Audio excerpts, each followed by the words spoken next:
irmãos, hoje nós terminamos a parte que estávamos falando sobre pneumatologia. Como nós falamos em todo assunto que nós vamos tratar, nós estamos terminando aqui como igreja, não quer dizer que nós tratamos todas as nuances deste assunto, ok? Então, obviamente que os irmãos podem lembrar de várias questões, não tratamos isso ou outro, mas obviamente futuramente a gente pode tratar, né? Nós temos outros assuntos a tratar também, né? Então hoje nós terminamos essa parte e futuramente podemos obviamente aprofundar um pouco mais, né? Então, já estamos lá na questão do Espírito no Antigo Testamento, nós vimos a habitação do Espírito, qual é a obra do Espírito. Fazemos essa parte aqui que nós começamos na semana passada, numa palestra do Franklin Ferreira,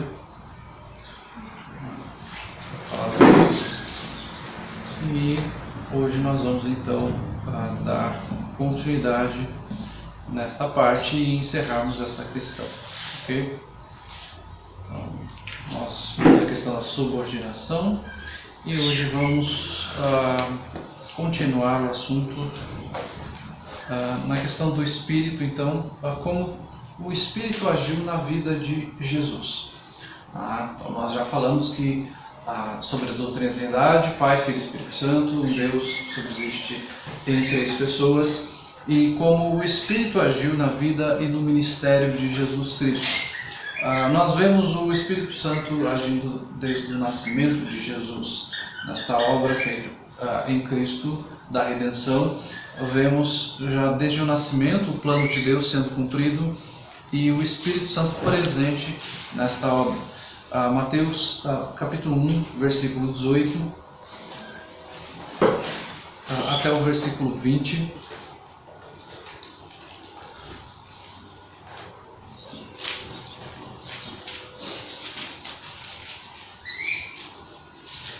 Nós temos lá então no primeiro livro do Novo Testamento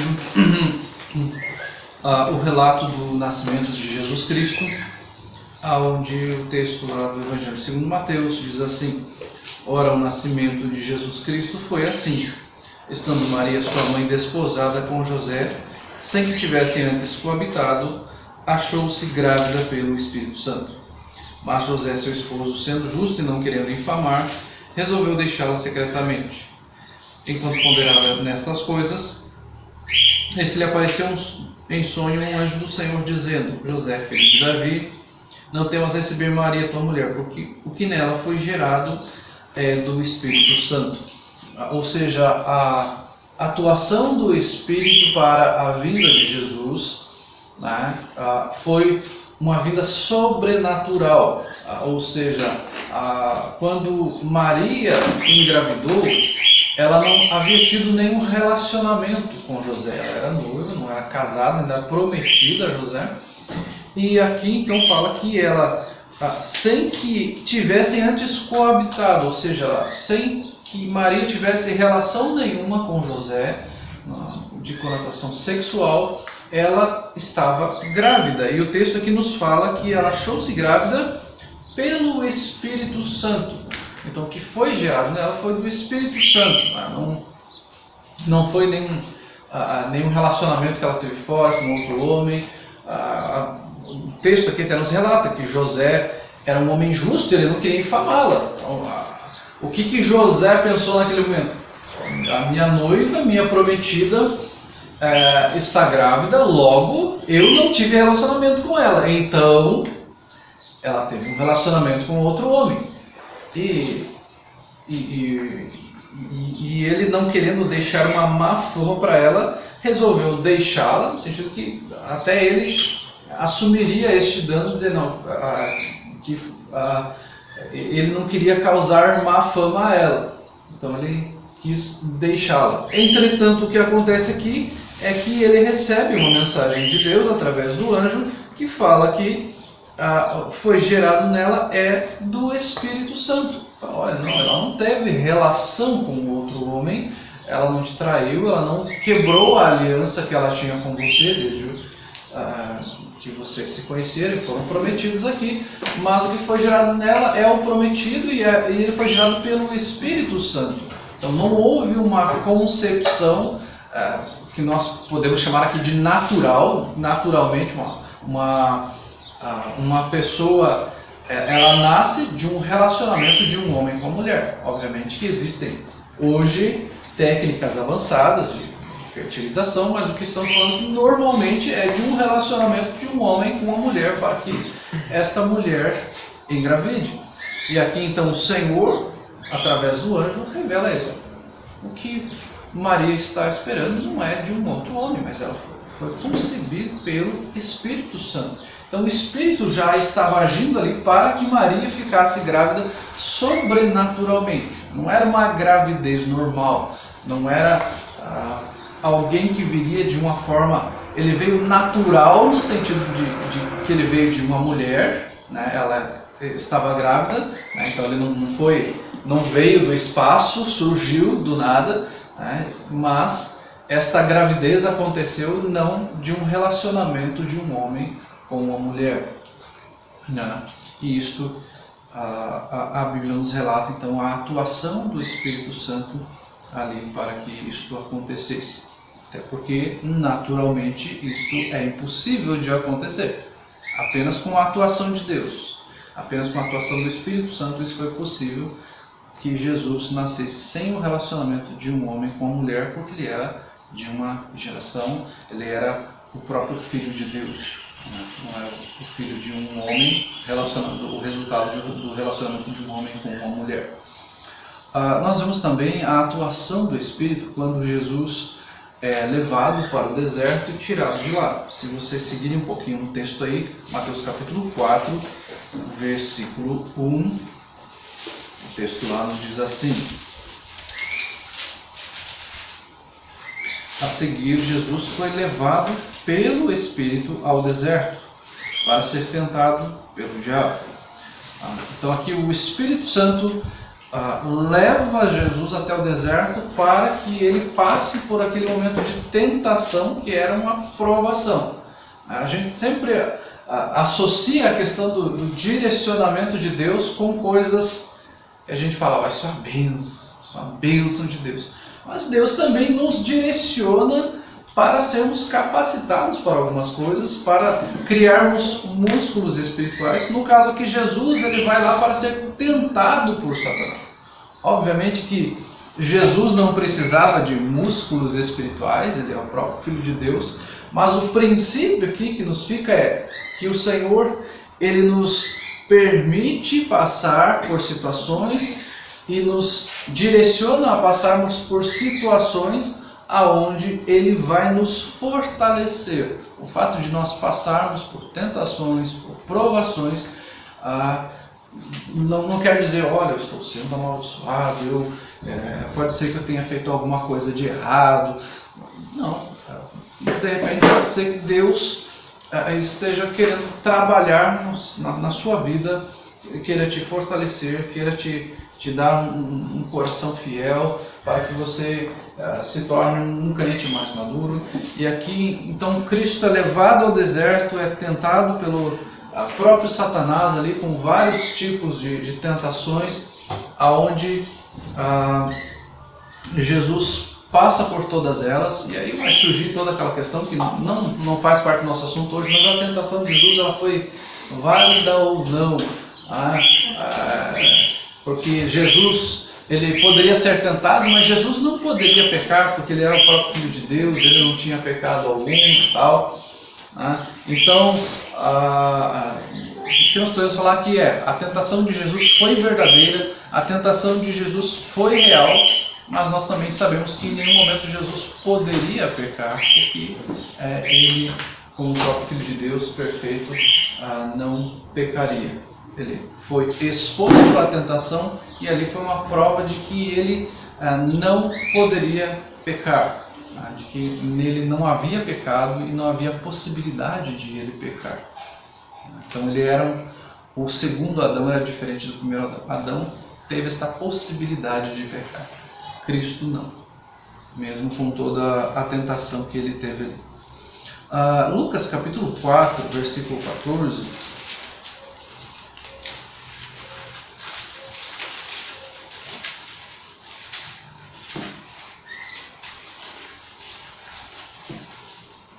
Lucas 4, versículo 14.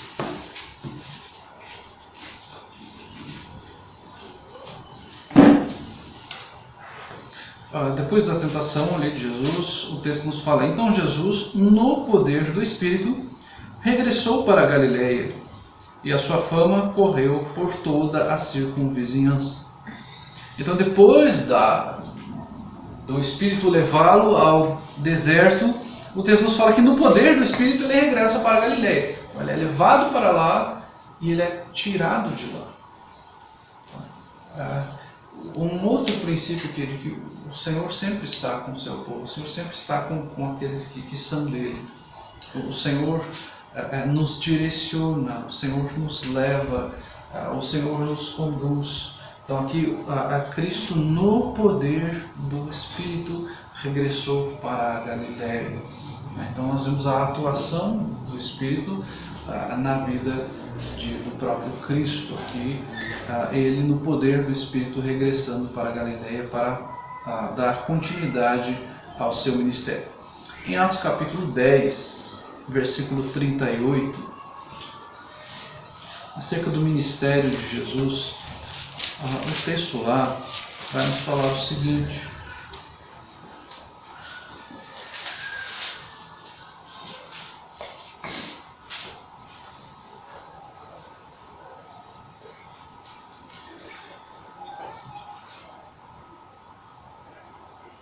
vamos ler a partir do versículo 37. Vós conheceis a palavra que se divulgou por toda a Judéia, tendo começado desde a Galileia, depois do batismo que João pregou, como Deus ungiu a Jesus de Nazaré, com o Espírito Santo e com poder, o qual andou por toda parte, fazendo bem e curando todos os oprimidos do diabo, porque Deus era com ele.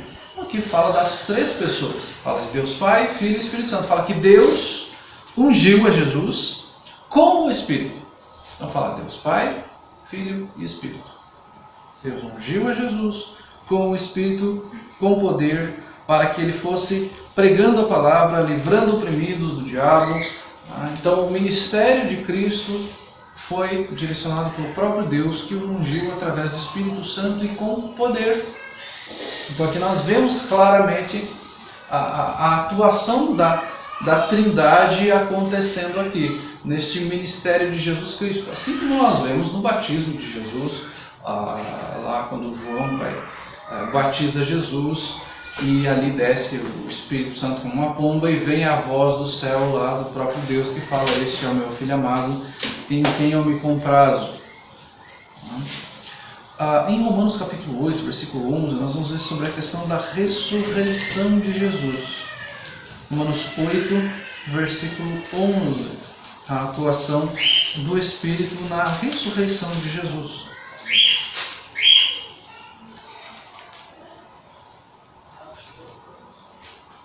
O texto lá fala assim: se habita em vós o Espírito daquele que ressuscitou a Jesus dentre os mortos, esse mesmo que ressuscitou Cristo Jesus dentre os mortos, vivificará também o vosso corpo mortal por meio do seu Espírito, que em vós habita.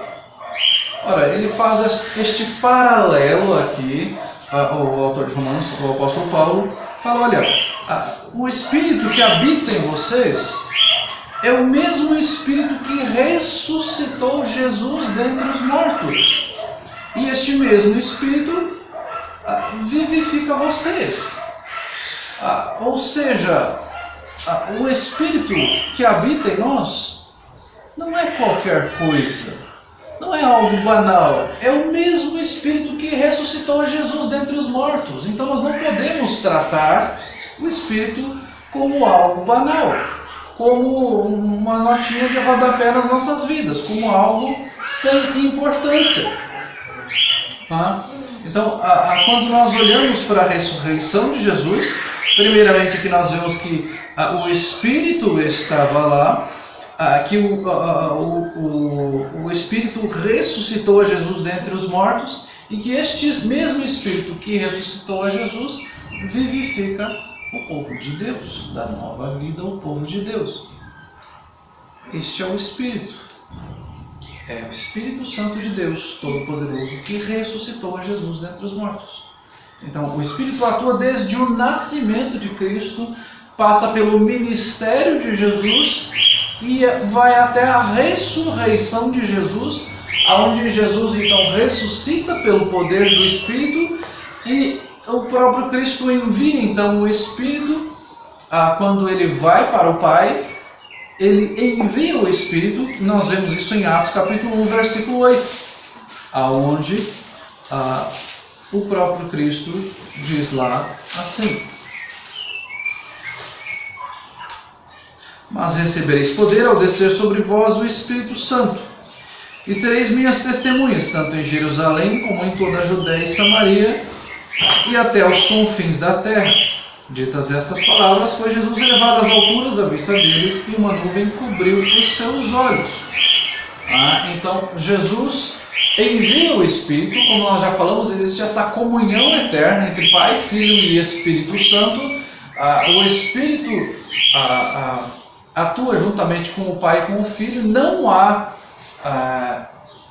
superioridade e inferioridade de nenhum deles ante a nenhum deles ali, nenhum inferior ou superior ao outro. Existem distinções de tarefas entre eles, mas o texto aqui nos mostra então que o Espírito é enviado pelo próprio Cristo para que nós falemos acerca do Evangelho para as pessoas, para que nós tenhamos o poder para falarmos do Evangelho para as pessoas. Ou seja, este relacionamento de Cristo com o Espírito. Vocês vão receber este poder, porque eu vou para o céu, assim como eu já tinha falado lá em João, se ele não fosse, o Espírito não poderia vir. Então vocês vão receber este poder, e este poder vai servir para vocês testemunharem de mim. Então o Espírito vem para que nós tenhamos o poder para testemunhar de Cristo. Ou seja, o nosso testemunho é sobre Cristo, não é sobre o Espírito. Nós não vamos sair por aí testemunhando sobre o Espírito Santo. Nós vamos testemunhar sobre Cristo, sobre a obra de Cristo, sobre a salvação em Cristo, sobre o sacrifício que Cristo fez na cruz, sobre o fato de nós sermos pecadores e de um sacrifício ter sido necessário na cruz. Então, o Espírito nos dá poder para testemunharmos acerca do Filho. Nós devemos adorar o Espírito? Talvez seja uma questão que importante a gente apenas comentar aqui. A adoração ao Espírito ela é tão importante como nós adoramos o Pai e o Filho, porque o Espírito ele é Deus. Que a gente tem aquela imagem de que a adoração é eu prestar culto a alguém, alguma coisa ali, e nós temos aquela imagem meio idólatra das coisas. A adoração nossa envolve Pai, Filho e Espírito Santo. Não, eu adoro só o Pai, não, eu adoro só o Filho. Não, nós adoramos o Deus Trino. São 3 pessoas, mas é um Deus só. Então, o fato de nós adorarmos a Deus, se nós entendermos quem é este Deus, nós adoramos Pai, Filho e Espírito, porque essas 3 pessoas são apenas um Deus. Não existem 3 deuses, existe um Deus só. Portanto, se você adora a Deus, você adora Pai, Filho e Espírito Santo. Se você adora o Deus da Bíblia, você adora Pai, Filho e Espírito Santo. Algumas conclusões e aplicações para nós, depois nós partimos para algumas questões. Englobando tudo isso que a gente falou até hoje, dentro de tudo que a gente falou sobre pneumatologia, vamos colocar algumas reflexões, algumas aplicações para nós. A perseguição e o desprezo são aspectos prováveis de uma vida cristã piedosa. Quando você vai pregar o Evangelho no poder do Espírito, o Senhor capacita-o a pregar o Evangelho. Nós precisamos compreender que a perseguição e o desprezo são inerentes ao cristianismo. Por isso que o Senhor nos dá poder no Espírito Santo. Se o Evangelho fosse algo que todo mundo fosse receber alegremente, falar, olha, eu quero crer no Evangelho, olha, eu quero servir ao Senhor. De repente, não seria nem necessário nós recebermos o poder de Deus para testemunhar, mas o testemunho, o poder do Espírito Santo é necessário porque as pessoas não amam a Cristo, as pessoas não amam a Deus. Portanto, nós precisamos da capacitação do Espírito, porque o Evangelho vai ser desprezado. Nós, como povo de Deus, seremos perseguidos. O próprio Jesus falou: se perseguiram a mim, vão perseguir a vocês também. Então, isso é inerente, isso faz parte da vida cristã, nós sermos desprezados e perseguidos por causa do Evangelho, e exatamente por isso nós precisamos deste poder para pregar o Evangelho. Como nós estamos estudando em Atos, capítulo 8, ali há o martírio de Estevão e a partir dali há uma perseguição aos cristãos. E esses cristãos, então, eles se espalham por toda aquela região e vão pregar o Evangelho no poder do Espírito. Mesmo em toda a perseguição que eles sofrem ali, o que poderia acontecer se o Espírito Santo não atuasse? Aquele povo se espalha e acaba ali. Mas o Espírito Santo então atua com poder na vida daquelas pessoas, elas testemunham do Evangelho, e este Evangelho, ao invés de sucumbir, ele se espalha por todo o mundo no poder do Espírito Santo de Deus. Portanto, nós como cristãos hoje temos que compreender, desde o início do Evangelho, e vai continuar sendo assim, o Evangelho vai ser desprezado e nós seremos perseguidos quando pregarmos o Evangelho. Porque o Evangelho ele está em antagonismo a este mundo. Nós somos aqueles que estamos nadando contra a maré. Os princípios cristãos são completamente diferentes dos princípios do mundo. A nossa maneira de pensar é completamente diferente. A nossa maneira de agir, de falar é completamente diferente. Portanto, se você for confrontar a sua forma de olhar para o mundo, de ver as coisas como uma pessoa que não crê em Cristo, logo você será desprezado e perseguido. Mesmo que esta pessoa não te ameace de morte, mas ela vai ali te desprezar de alguma forma, vai te deixar fora da rodinha dos amigos, ela vai fazer aquelas coisas infantis do tipo te bloquear no WhatsApp, no Facebook, ela vai começar a zombar de você, vai começar a fazer piadinha com relação à sua pessoa, mas o Senhor nos dá poder para testemunharmos dele. Portanto, nós precisamos crer nisso, confiar neste poder que temos do Espírito Santo. Pai, Filho e Espírito Santo trabalham em harmonia, mas possuem funções distintas, como nós já falamos aqui. Eles trabalham em harmonia, não há superioridade de um para com o outro, apenas possuem funções distintas, como nós já falamos aqui.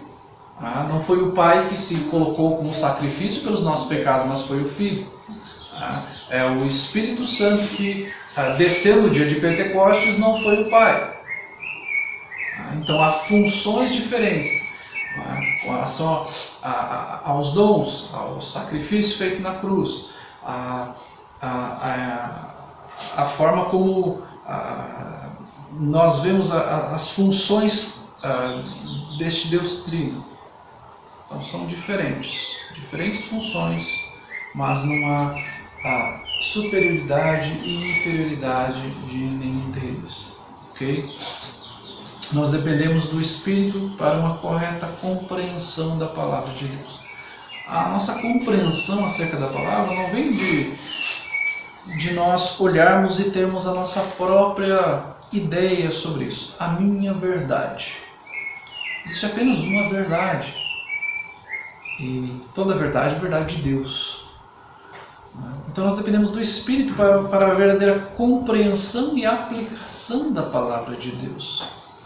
Não vem de nós mesmos, não vem do nosso caráter, da nossa inteligência. Na nossa própria natureza, por vezes nós poderíamos manipular a Palavra de Deus para que ela fale aquilo que eu quero ouvir. Então a verdadeira compreensão da Palavra de Deus, nós necessitamos da capacitação do Espírito para esta compreensão. Senão nós vamos começar a gerar várias heresias aqui, vamos começar a divagar sobre coisas aqui que a Bíblia não fala sobre aquilo, nós vamos começar a criar novas leis como fariseus aqui para dizermos que estamos tentando ser pessoas piedosas. Ou seja, nós dependemos completamente do Espírito. E orarmos ao Senhor, Senhor, nos capacite através do Teu Espírito para que a gente compreenda corretamente a Sua Palavra, para que a gente aplique a sua palavra, para que a gente ame a sua palavra. Como já tinha falado antes também, nossa missão evangelística é anunciar a Cristo e não o Espírito Santo.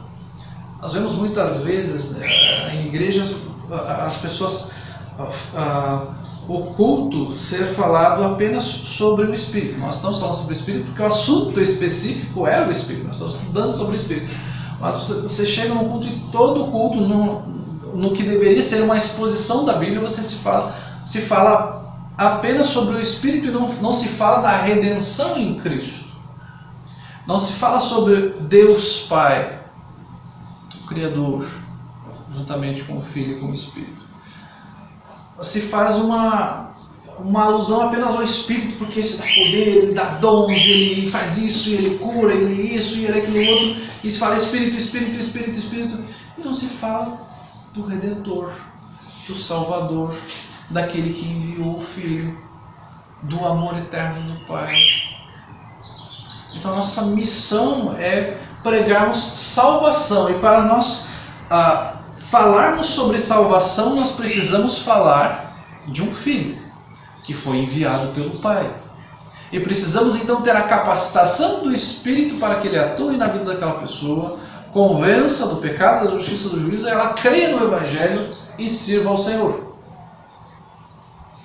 Então é o Evangelho completo, com a atuação do Pai, do Filho e do Espírito. Crentes devem anunciar o Evangelho e desenvolver seus dons recebidos do Espírito. Ou seja, nós somos capacitados pelo Espírito para pregarmos a palavra e nós recebemos os dons do Espírito e devemos desenvolver, portanto, estes dons. 1 Coríntios 12 e 14 vão falar acerca desses dons. Fala que nós somos um corpo, que há diversos dons, mas quem dá esses dons é um só Espírito. Ou seja, nós recebemos esses dons do Espírito e eles devem ser desenvolvidos, como um corpo se desenvolve, como um corpo que vai crescendo porque ele vai desenvolvendo, porque ele vai sendo trabalhado. Não é um corpo que fica parado, atrofiado. Ele recebe a atuação do Espírito para serviço. Não é um corpo que vive na inércia, parado, como se estivesse ali no sofá, deitado, e a única coisa que mexe é o dedão para mexer no controle e mudar de canal. É um corpo que mexe como um todo, que trabalha como um todo, que não tem só uma, duas, três partes do corpo, mas ele trabalha como um todo para que este corpo cresça, para que ele amadureça, para que ele viva para a glória do Senhor. Nós dependemos disso, do Espírito, porque foi Ele que nos deu os dons e Ele também nos capacita a desenvolver estes dons e a trabalhar com eles para a glória do Senhor. É o Espírito quem trabalha na igreja, que foi comprado pelo próprio sangue de Cristo. O texto lá que nós citamos agora há pouco, 1 Coríntios 12, versículos 12 ao 14. 1 Coríntios 12, 12 ao 14.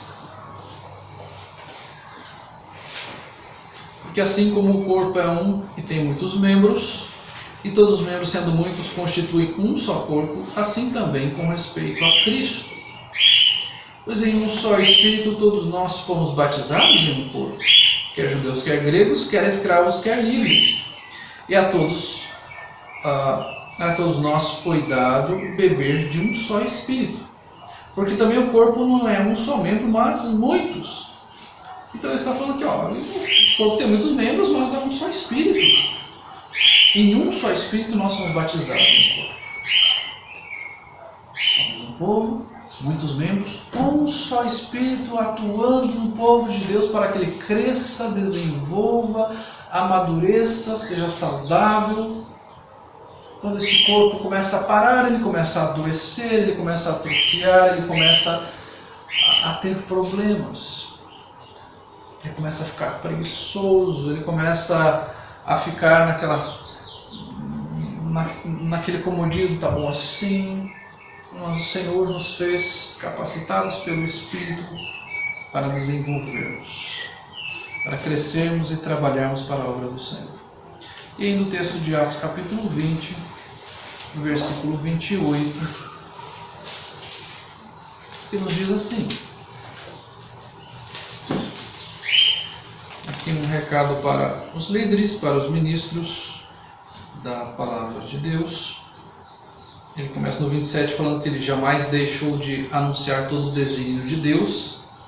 E aí ele fala no 28, atendei por vós e por todo o rebanho, sobre o qual o Espírito Santo vos constituiu bispos para pastoreares a igreja de Deus, a qual ele comprou com o seu próprio sangue. Então o Espírito Santo de Deus é quem constitui os líderes da igreja, e eles devem pastorear esta igreja que foi comprada com o sangue de Cristo. Então o Espírito capacita, ele dá dons aos líderes, ele capacita estes líderes para quê? Para viverem para si próprios e para serem líderes da igreja, e falar, eu sou o líder da igreja. Não, estamos aqui para pastorearmos a igreja de Deus, porque ela foi comprada pelo sangue de Cristo. Não é pouca coisa, é muita coisa.